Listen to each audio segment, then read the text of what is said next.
April 23, 1945. San Francisco Naval Hospital, California. Lieutenant Margaret Walker pushed open the heavy doors of Ward 7, where the morning sunlight streamed through barred windows onto rows of beds occupied by recovering prisoners of war. Her footsteps echoed on the polished floor as she carried a tray of medical supplies toward the last bed in the corner, where a slender Japanese man sat perfectly upright, his expression impassive despite the bandages wrapped around his chest. The irony wasn't lost on her. This man, Captain Akira Tanaka of the Imperial Japanese Navy, had been personally responsible for sinking the USS Hawthorne, yet here she was, tasked with nursing him back to health, only for him to face a military tribunal and likely execution. Before we dive into this story, drop a quick hi in the comments and tell me where you're watching from. It really helps support the channel. This is the remarkable true story of how an act of desperate pragmatism between sworn enemies would transform into something neither could have imagined, challenging everything they thought they knew about duty, honor, and the capacity for human connection across the seemingly impenetrable barriers of war. "Good morning, Captain Tanaka," Lieutenant Walker said as she set down the tray beside his bed. She spoke clearly and slowly, as the language barrier remained significant despite his apparent understanding of basic English. "I need to change your bandages today." Tanaka regarded her with dark, watchful eyes. At 34 years old, he carried himself with the rigid discipline of a career military officer, even while confined to a hospital bed.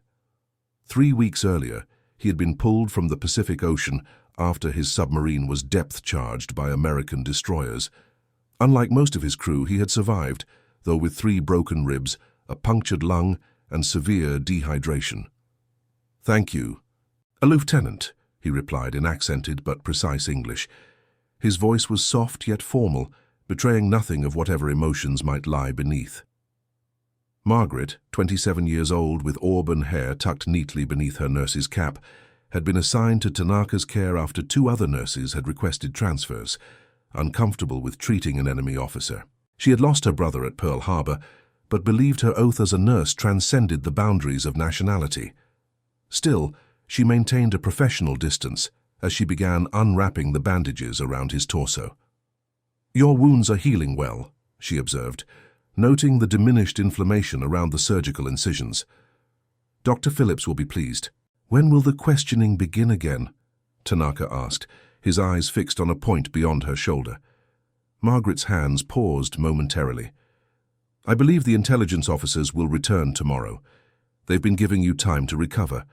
What she didn't say was that the Naval Intelligence Team was building a case against him based on evidence found in the submarine and testimony from other prisoners. Captain Akira Tanaka was suspected of ordering the torpedo attack on the hospital ship Mercy in September 1944, a war crime that would almost certainly lead to his execution if proven true.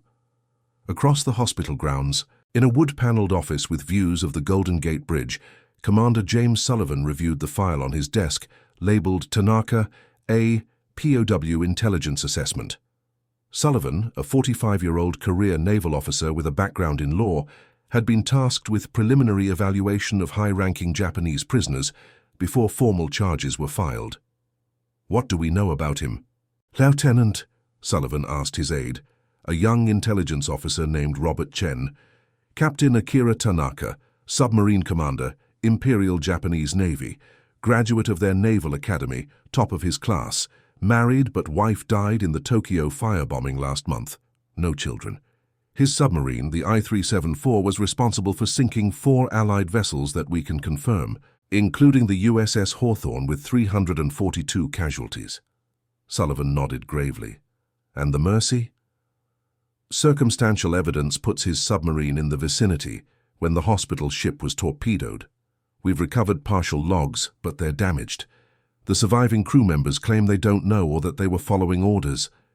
"The classic defense," Sullivan muttered. "What's his demeanor been like in questioning?" "Cooperative but revealing nothing substantial. He answers questions about his training, his career history, basic technical details of his submarine, but claims memory loss about specific operations, especially anything that might constitute a war crime. Convenient amnesia, Sullivan said. What's his physical condition? Recovering well? According to his medical reports. Lieutenant Walker notes he'll be fit for transfer to the brig within 2 weeks. Sullivan closed the file and stared out at the bay. 2 weeks to decide what we're dealing with. Is he a naval officer following misguided orders, or a war criminal who deliberately targeted non-combatants? Make sure Lieutenant Walker knows to report any relevant conversations. Sometimes these men let their guard down with medical personnel. Back in Ward 7, Margaret completed changing Tanaka's bandages and was checking his vital signs. The ward was relatively quiet, with only the occasional cough or muffled conversation between a patient and medical staff breaking the silence. Your pulse is stronger today, she noted, releasing his wrist. Are you in any pain? It is manageable, Tanaka replied, the same answer he gave every day regardless of his condition. Margaret made a note on his chart. I'll bring your medication in an hour. Try to rest until then. As she turned to leave, Tanaka spoke again. Lieutenant Walker, may I ask you something? She paused, surprised by the personal address. Yes, Captain. The book you were reading yesterday during your break, what was it? Margaret hadn't realized he had been watching her. Hemingway, For Whom the Bell Tolls. It's about the Spanish Civil War. A flicker of interest crossed his face. I have read Hemingway, in translation, at Oxford, where I studied for 1 year before the Imperial Navy. This revelation caught Margaret off guard.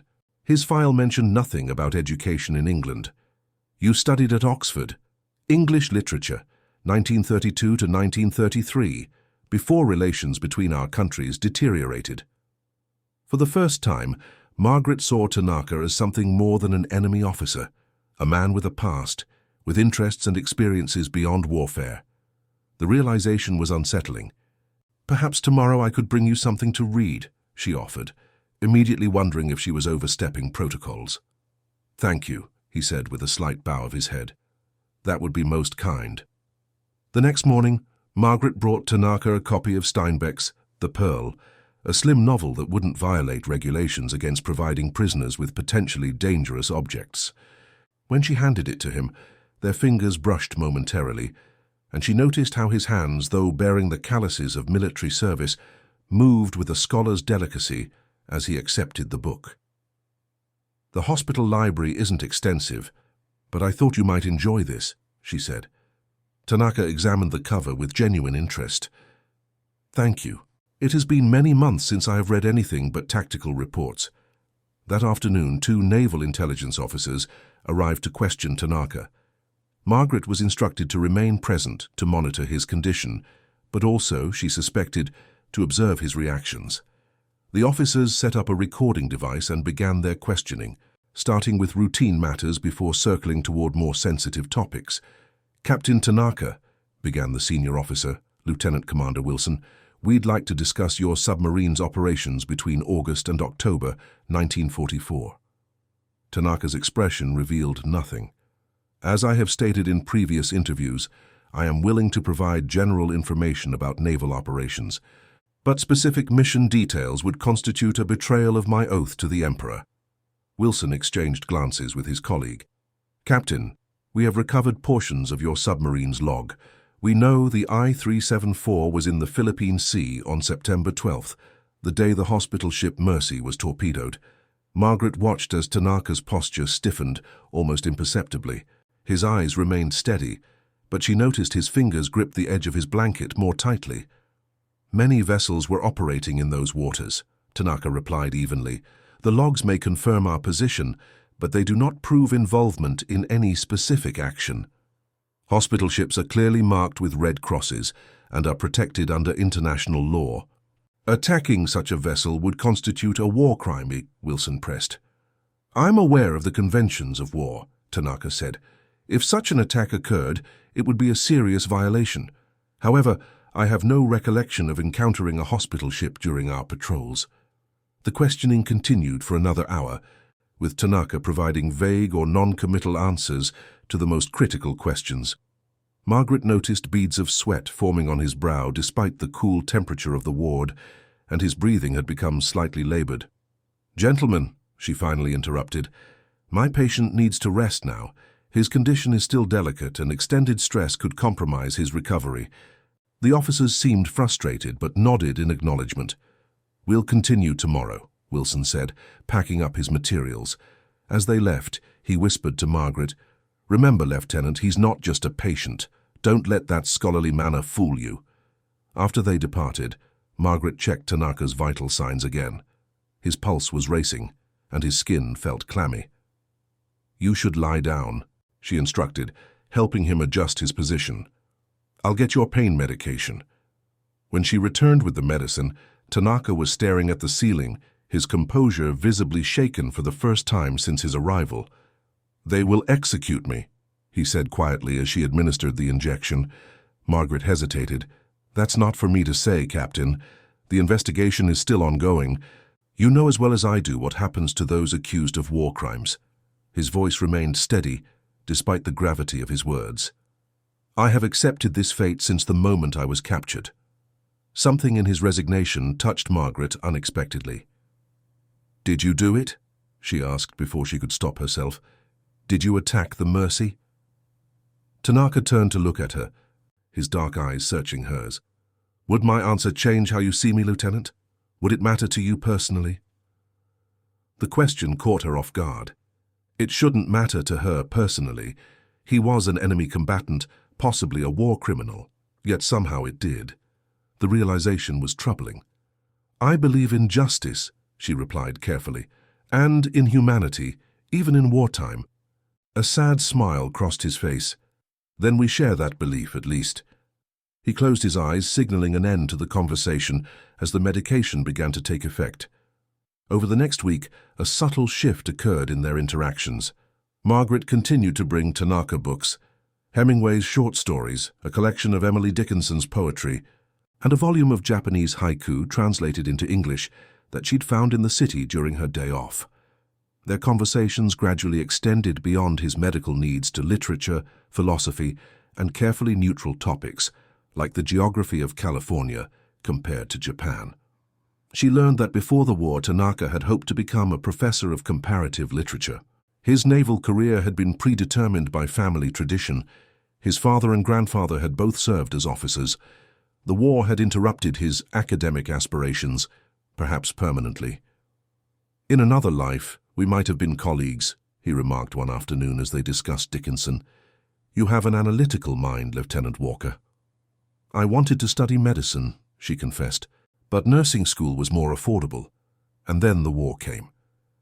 These glimpses into each other's parallel lives, the paths not taken, the people they might have been in peacetime, created an unexpected connection between them. Margaret found herself looking forward to their conversations, even as she reminded herself of professional boundaries and the fundamental gulf between them. Commander Sullivan noticed the developing rapport during his weekly inspection of the ward. He observed Margaret and Tanaka deep in conversation, a book open between them, and frowned. Lieutenant Walker, he called, motioning her over. A moment, please. Margaret excused herself and joined Sullivan in the corridor. You seem to have established a good rapport with Captain Tanaka, Sullivan noted, his tone neutral but his expression concerned. It helps with his medical care, sir, Margaret replied. Patients recover better when they're comfortable with their nurses. Sullivan studied her face. Has he revealed anything about the Mercy incident? Anything at all, perhaps in casual conversation? Margaret hesitated. Nothing specific, sir. He maintains he doesn't recall encountering a hospital ship. Lieutenant, I understand the natural human inclination to see the person beyond the enemy, but don't forget what he is. The evidence against him is mounting. We've recovered additional fragments of his submarine's log and interviewed more survivors. With respect, sir, until he's tried and convicted, we don't know what he is. Beyond a patient in my care. Sullivan's expression hardened. That's precisely the attitude that concerns me. Tanaka is scheduled to be transferred to the military prison at Fort McDowell next week. The formal charges will be filed then. I suggest you maintain a more appropriate professional distance until that time. After Sullivan left, Margaret returned to Tanaka, who watched her approach with a knowing look. The commander is concerned about our conversations, Tanaka observed quietly. He's doing his job, Margaret replied, straightening the items on his bedside table unnecessarily. "As are you," Tanaka said, "but I am grateful that you see your job as healing the person, not just treating the enemy." The evening before Tanaka's scheduled transfer, Margaret was completing her final rounds when she found him sitting up in bed, writing in a small notebook he had been permitted for therapeutic purposes. "May I ask what you're writing?" she inquired, as she checked his chart one last time. "A letter that will never be sent," he replied, closing the notebook, "to my wife's parents in Kyoto, explaining how their daughter died and apologizing for failing to protect her." "I'm sorry about your wife," Margaret said softly. It was the first time he had spoken of his personal loss. Yumiko was visiting her cousin in Tokyo during the air raids. Their neighborhood was completely destroyed. His voice remained steady, but his eyes reflected a deep, controlled grief. "The war has taken loved ones from both our sides." "My brother was at Pearl Harbor," Margaret found herself saying, "on the Arizona." Tanaka bowed his head slightly. "Then we have both paid prices that cannot be measured." A moment of silence passed between them, a shared acknowledgement of personal losses subsumed within the greater tragedy of war. "What will happen to you after tomorrow?" Margaret asked, though she already knew the answer. "I will be tried as a war criminal.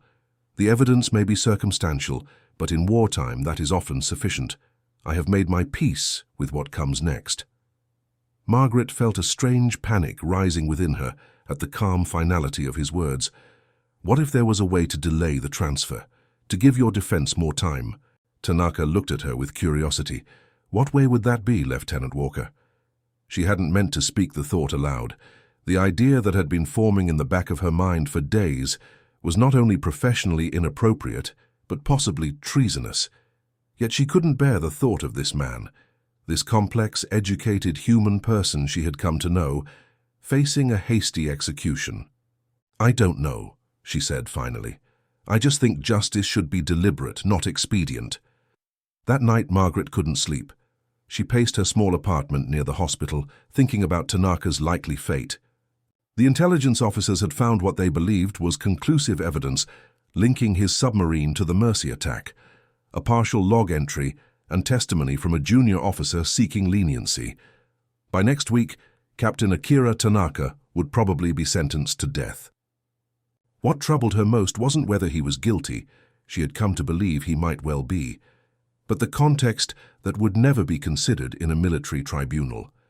The pressures of command, the imperial mandates, the blurred lines of warfare when one is thousands of miles from home in hostile waters. None of these excused a war crime, but they complicated the moral calculus in ways the proceedings would never acknowledge. By morning, Margaret had made a decision that would alter both their lives irrevocably. She arrived at the hospital 2 hours before Tanaka's scheduled transfer, carrying a small package and documents obtained through a cousin who worked in the county clerk's office. When she entered Ward 7, Tanaka was already dressed in the uniform provided for his transfer, sitting on the edge of the bed with perfect posture, waiting with the disciplined patience of a military man accustomed to the rhythms of official proceedings. "Lieutenant Walker," he greeted her with surprise, "I did not expect to see you this morning." Margaret closed the door behind her and approached his bed. Her heart was pounding, but her decision was made.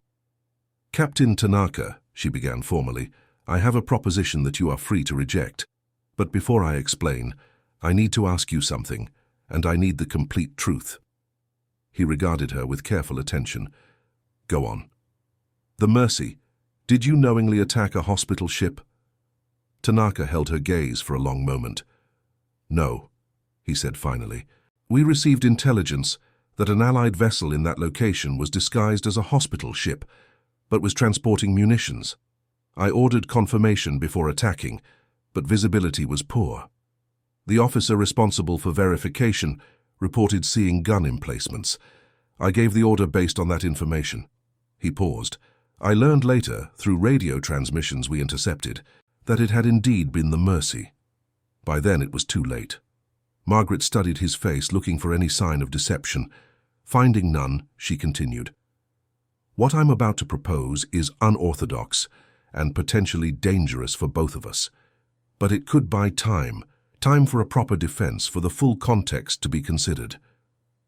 She opened the package she had brought, revealing a plain gold ring. According to American law, foreign nationals who marry U.S. citizens are granted certain legal protections and cannot be deported or executed without additional reviews. The process would take months, possibly longer. Tanaka's expression registered shock for the first time since she had known him. "Lieutenant Walker, are you suggesting a marriage of convenience?" she clarified quickly. "A legal arrangement only, designed to ensure you receive full due process.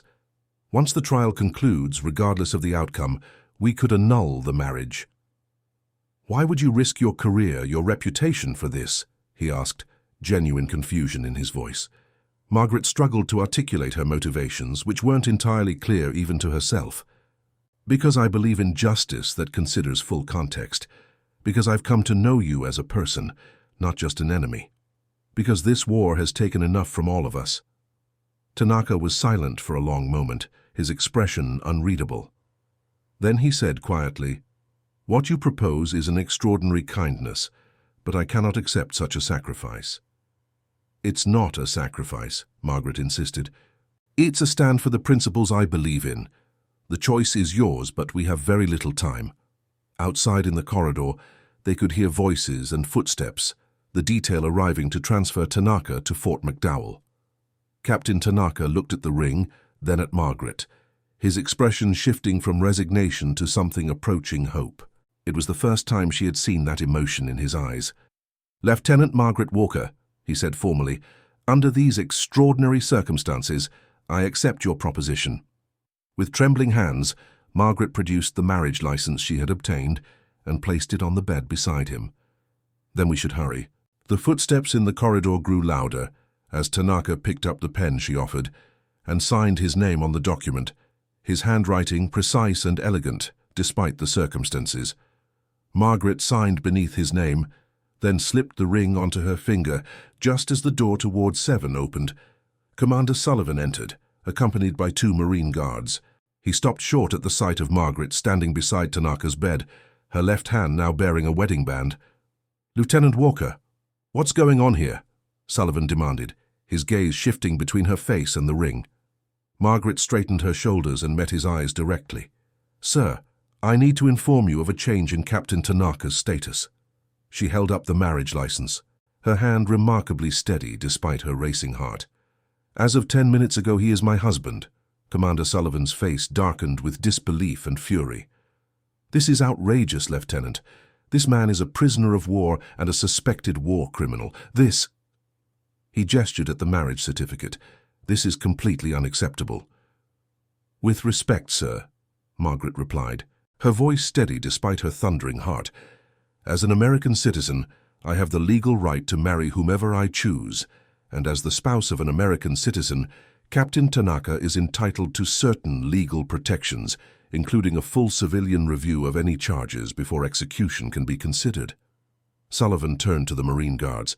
"Wait outside," he ordered sharply. Once they had left, he advanced toward Margaret, his voice lowered but intense. "Do you understand what you've done? You could be charged with treason, Lieutenant. At the very least, your nursing career is over." "I understand the risks, Commander," Margaret said, "but I also understand that justice requires full context and proper procedure. The evidence against Captain Tanaka is circumstantial. He deserves a complete defense." Sullivan turned to Tanaka, who remained seated on the edge of the bed, his posture military straight. "And you? Did you manipulate this woman into this ridiculous arrangement? Is this some kind of elaborate escape plan?" "No, Commander," Tanaka replied calmly. "Lieutenant Walker approached me with this proposition this morning. I initially refused, not wishing to compromise her position, but she was persuasive about the principles involved." Sullivan paced the small area beside the bed, clearly struggling to process this unprecedented situation. "This won't stand," he finally said. "I'll have this marriage invalidated immediately. It's clearly a sham, entered into solely to interfere with military justice." "You're welcome to try, sir," Margaret responded. "But I've already filed the paperwork with the county clerk's office and notified my congressman of the situation.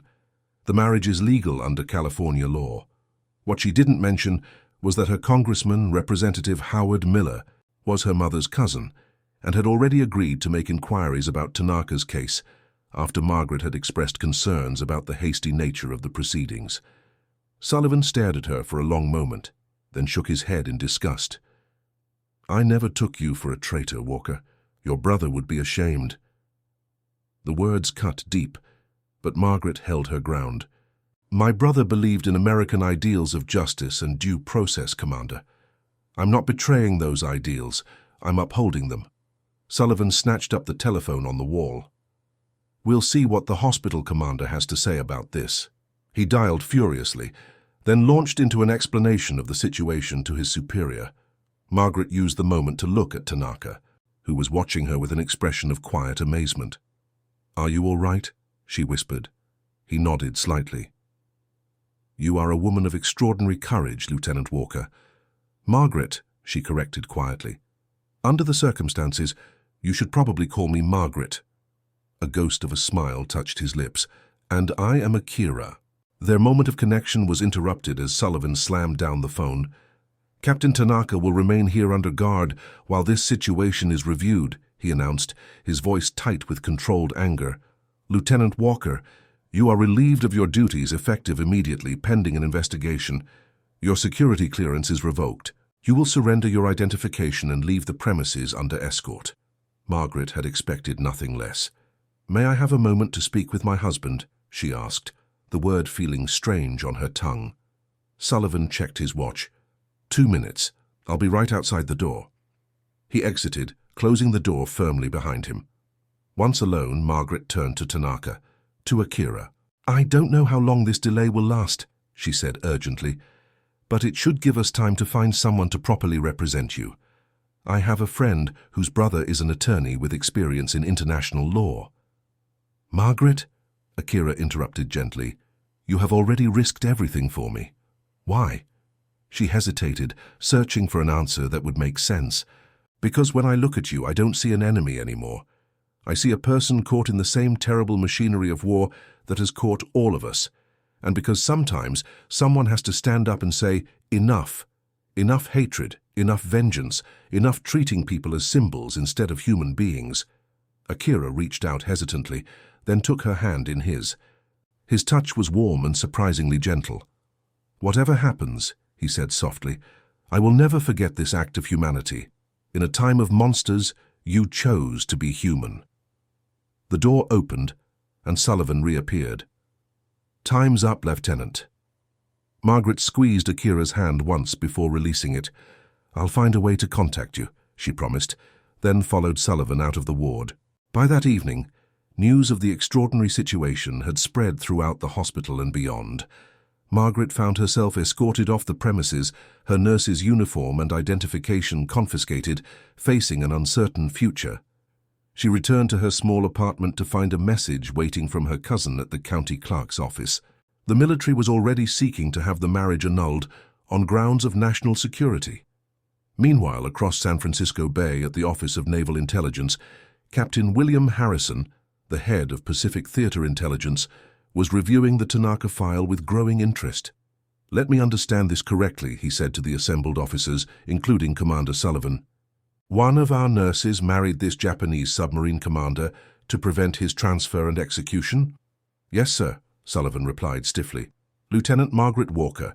She's been relieved of duty pending investigation." Harrison, a veteran intelligence officer with 30 years of service, removed his glasses and polished them thoughtfully. "And what do we know about this Lieutenant Walker?" "Exemplary service record. 27 years old, from Portland, Oregon. Lost a brother at Pearl Harbor. No prior disciplinary issues. She claims she's acting on principle, ensuring Tanaka receives due process." Harrison replaced his glasses. "And is there any possibility that she's right? That we're rushing to judgment in Tanaka's case?" Sullivan shifted uncomfortably. "The evidence is strong but circumstantial, sir. We have partial log entries, position reports that place his submarine in the vicinity, and testimony from one of his junior officers who's seeking leniency." "But no smoking gun," Harrison observed.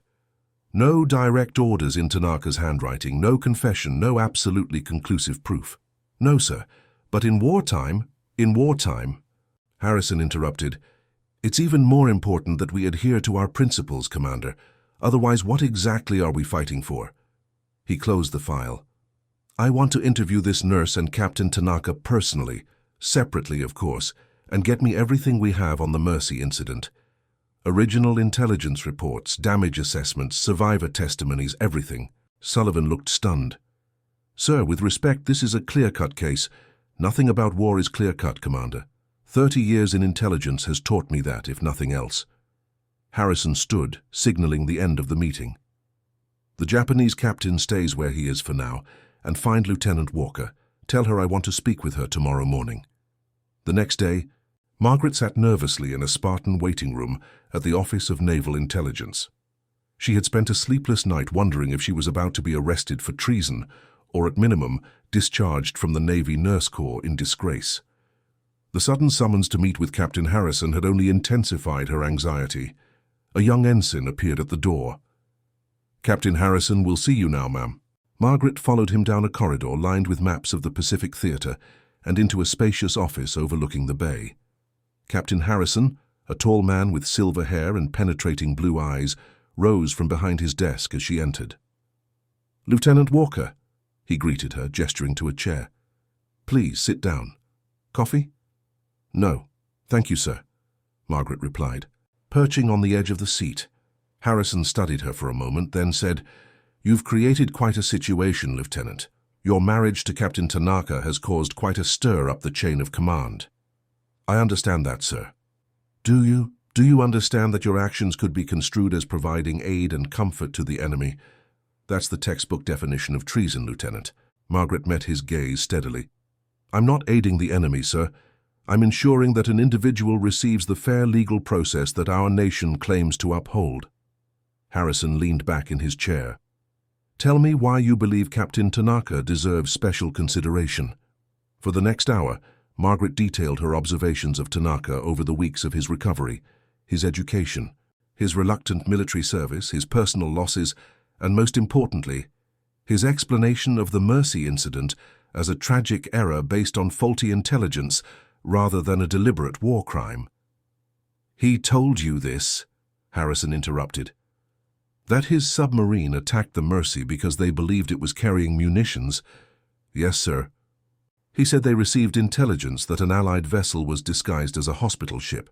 He ordered confirmation, but visibility was poor, and his officer reported seeing gun emplacements. Harrison made a note. That's interesting, and consistent with certain Japanese intelligence patterns we've observed. He studied Margaret again. Lieutenant Walker, what exactly do you hope to achieve with this marriage? Time, sir. Time for a proper investigation and defense. The tribunal that was scheduled would have been cursory at best. And afterward, if he's found not guilty? Margaret hadn't thought that far ahead. I don't know, sir, an annulment, I suppose.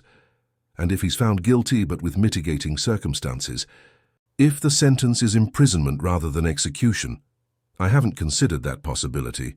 Harrison nodded thoughtfully. One last question, Lieutenant.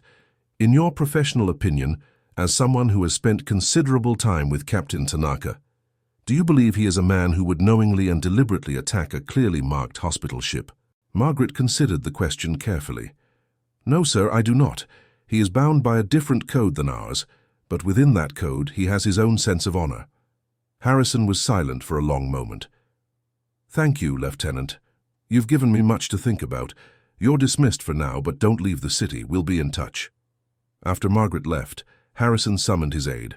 Get me the original intelligence reports from September 1944, specifically anything mentioning Allied vessels disguised as hospital ships or similar ruses. Sir, the aide hesitated, those would be classified top secret. I'm aware, Lieutenant, I have clearance, just get them. 3 days later, Margaret was summoned back to Harrison's office. She had spent the intervening time in anxious limbo, unable to return to work, forbidden from contacting Akira, and facing whispers and stares whenever she ventured out in public. The San Francisco Chronicle had run a small item about an unusual marriage between a Navy nurse and a Japanese POW, though thankfully without naming names. When she entered Harrison's office this time, she was surprised to find several high-ranking officers present, including Admiral Jenkins, the regional commander. "Lieutenant Walker," Harrison said formally, "please be seated." Margaret sat, her heart racing. "We've conducted a thorough review of the circumstances surrounding the attack on the Mercy," Harrison began, "including intelligence reports that were not previously connected to the case." He glanced at Admiral Jenkins, who nodded slightly. "It appears," Harrison continued, "that there may be merit to Captain Tanaka's account. In August 1944, Allied forces did indeed use a freighter disguised with medical markings to transport munitions through that area. This operation was classified at the highest level. It's entirely possible that Japanese intelligence detected this operation and issued alerts about hospital ships potentially serving as covers." Margaret felt a surge of hope. "Then Captain Tanaka may have been acting on legitimate intelligence," Harrison finished, "which doesn't excuse attacking a genuine hospital ship, but does potentially reduce the charge from a deliberate war crime to a tragic error of war." Admiral Jenkins spoke for the first time. "Lieutenant Walker, your unorthodox actions have forced us to take a closer look at this case, which I must reluctantly admit was being processed with perhaps less thoroughness than it deserved." "What happens now, sir?" Margaret asked. "Captain Tanaka will still face a tribunal," Jenkins replied, "but the charges will be revised and he will be provided with proper legal representation. The likelihood of capital punishment is significantly reduced." "And my status, sir?" Harrison and Jenkins exchanged glances. "That's more complicated," Harrison said. "Your actions, while ultimately bringing important information to light, were still a serious breach of protocol. There will need to be a formal review."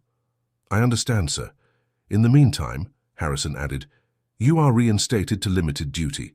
You'll be transferred to Oakland Naval Hospital, not to return to San Francisco Naval Hospital for obvious reasons. And, Lieutenant," he paused, "your marriage remains valid for now. What you choose to do about that is your own affair." 2 weeks later, Margaret was settling into her new position at Oakland Naval Hospital when she received a visitor. She was surprised to find Robert Chen, the young intelligence officer who had been Sullivan's aide. "Lieutenant Walker," he greeted her, "I have a message for you from Captain Tanaka." "How is he?" Margaret asked eagerly. She hadn't been permitted to see or communicate with Akira since that day in the hospital. "He's been transferred to Fort McDowell, but under much better conditions than originally planned. His case has been completely restructured." Chen handed her an envelope. "He asked me to deliver this personally." Margaret accepted the envelope, noting that it had already been opened and presumably read by intelligence officers. "Thank you, Lieutenant." After Chen left, Margaret opened the letter with trembling fingers.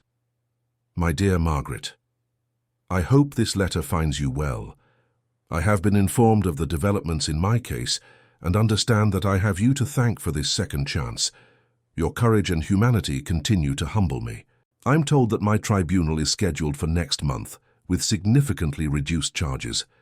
It seems I may face imprisonment rather than execution, a fate I had not dared to hope for when we first met. I think often of our conversations about literature, about the lives we might have led in another time, another world. In the darkness of my cell, these memories are points of light. Whatever happens at the tribunal, I want you to know that you have my eternal gratitude. You saw a human being where others saw only an enemy, and in doing so, you have changed me in ways I cannot fully express. With deepest respect, Akira." Margaret read the letter several times, tears welling in her eyes. She had taken an extraordinary risk for this man, driven by principles she hadn't fully understood herself at the time. Now she faced an uncertain future, her career in jeopardy, her reputation tarnished, and legally bound to a Japanese officer she barely knew. Yet something in his words touched her deeply. There had been a connection between them from the beginning, tentative, unlikely, but real. Two people from opposite sides of a terrible conflict, finding common ground in literature, in shared loss, in the simple recognition of each other's humanity. The tribunal took place in late June, with Margaret permitted to attend as an observer, but not to communicate with the defendant. Akira sat straight-backed and dignified as evidence was presented, including the newly discovered intelligence about disguised Allied vessels that corroborated his account of the Mercy attack. His defense attorney, a sharp-minded Navy lawyer named Commander Michael Brennan, argued persuasively that Tanaka had followed proper protocols in verifying the target and that the tragedy resulted from a combination of poor visibility, faulty verification, and the legitimate confusion caused by previous Allied deception operations. After 3 days of testimony and deliberation, the verdict was delivered. Captain Akira Tanaka was guilty of attacking an Allied vessel, but without the special finding of deliberately targeting a hospital ship, knowing its true nature. The sentence was 10 years imprisonment, with eligibility for parole or prisoner exchange after 5 years. As Akira was led from the courtroom, his eyes found Margaret's across the room. A look passed between them, relief, gratitude, and something more complicated that neither of them could name. 6 months passed. Margaret continued her nursing duties at Oakland, her case still under review but with increasingly positive signs that she would avoid court-martial. Her marriage to Akira remained legal but unresolved. Neither lived as husband and wife, nor had they sought annulment. In December 1945, following the Japanese surrender and the official end of the war, a new policy was implemented regarding Japanese prisoners with specialized knowledge or skills. Those deemed potentially valuable to reconstruction efforts could be offered conditional release into supervised work programs. Akira, with his Oxford education and fluency in English, qualified for this program. Margaret learned of this development through official channels, as she was still legally his wife and needed to be notified of changes in his status. On a foggy January morning in 1946, Margaret received a telephone call at her small apartment near the hospital. "Lieutenant Walker," a male voice inquired. "Yes, this is Lieutenant Walker. This is Major Reynolds from Fort McDowell. I'm calling about Captain Tanaka." Margaret's heart skipped. "Has something happened?" "No, ma'am. Actually, he's being transferred to a work release program with the Occupation Administration. He'll be assisting with translation and cultural liaison work. Before he ships out, he's requested to see you. As his legal wife, you're permitted a supervised visit if you wish." "When?" Margaret asked, her voice suddenly hoarse. "Tomorrow morning at 0900 hours, ma'am." "I'll be there." The next day, Margaret arrived at Fort McDowell precisely at 9 o'clock. She was escorted to a sparse visitation room where Akira waited, seated at a small table. He rose when she entered, his face lighting up with genuine pleasure at the sight of her.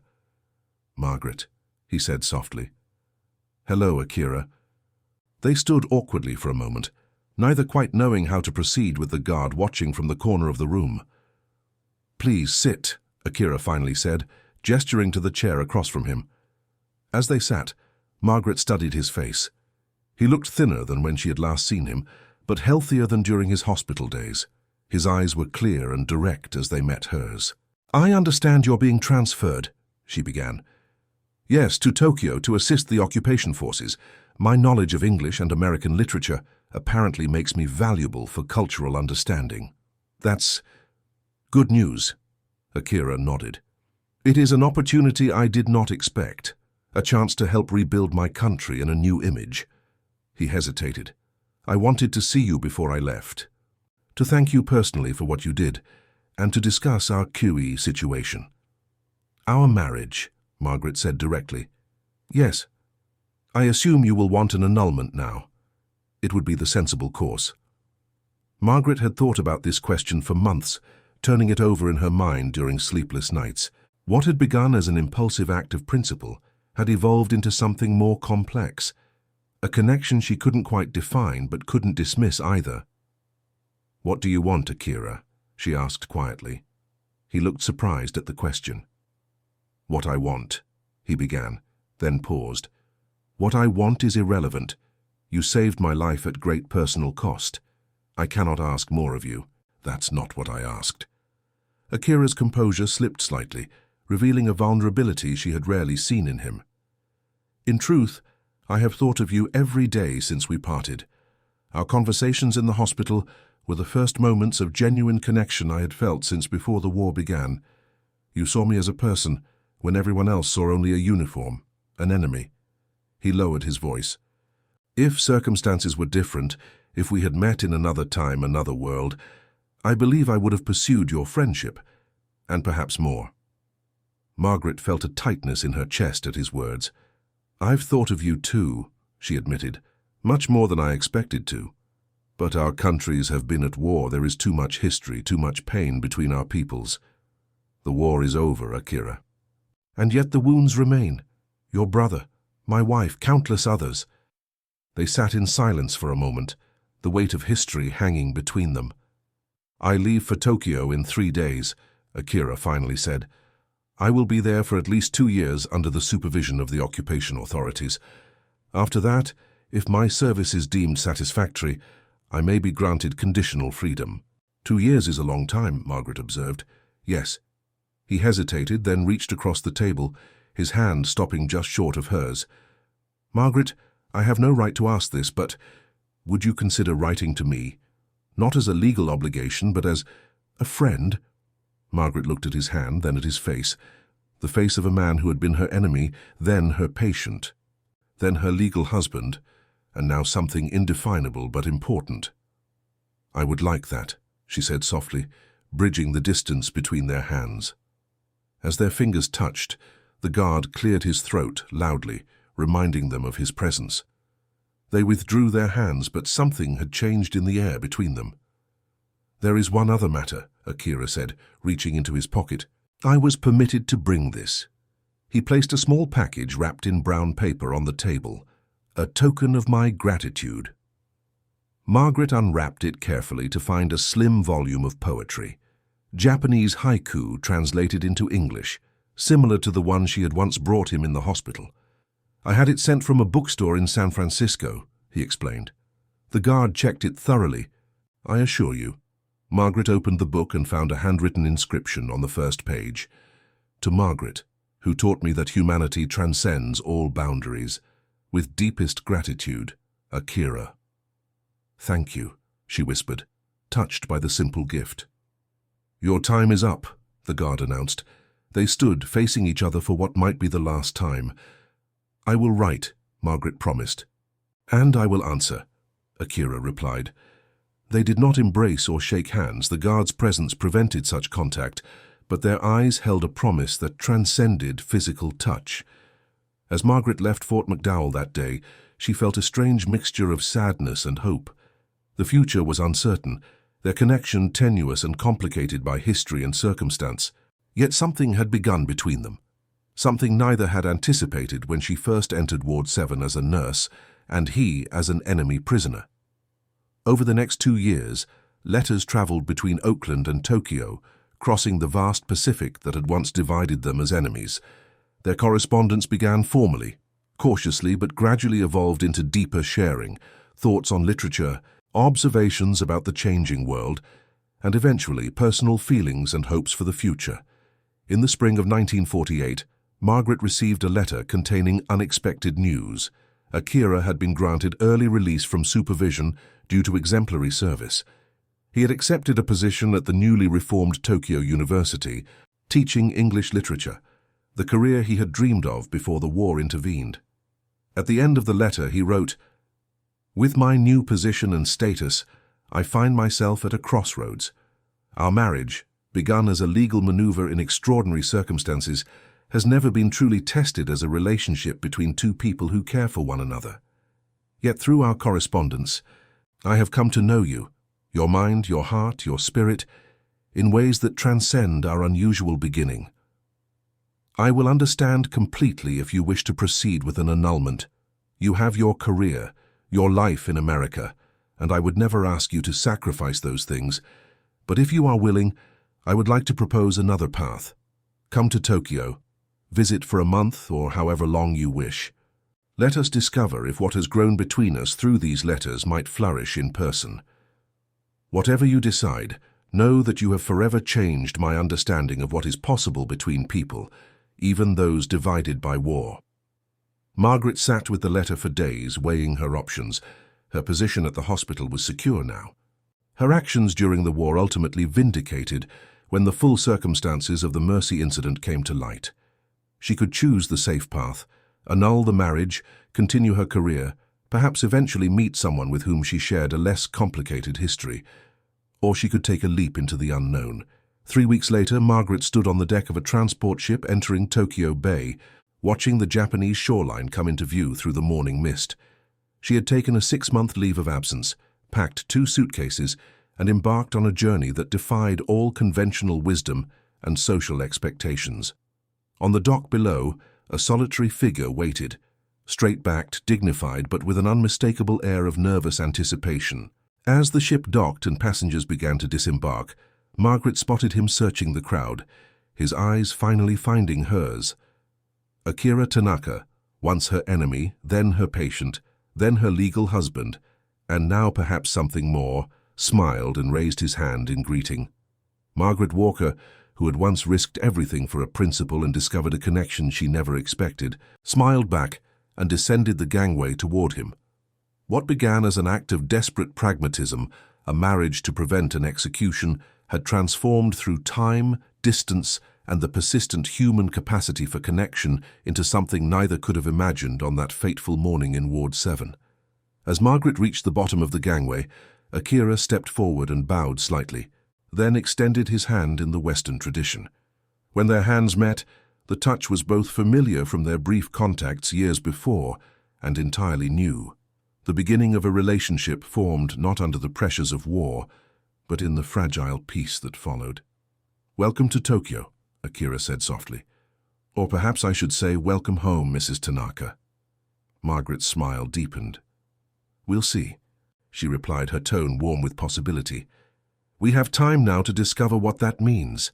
Together they turned and walked away from the harbor, 2 people who had found their way to each other across the seemingly impenetrable barriers of war, culture, and circumstance, living proof that even in humanity's darkest hours, connection and understanding remain possible for those brave enough to reach across the divide.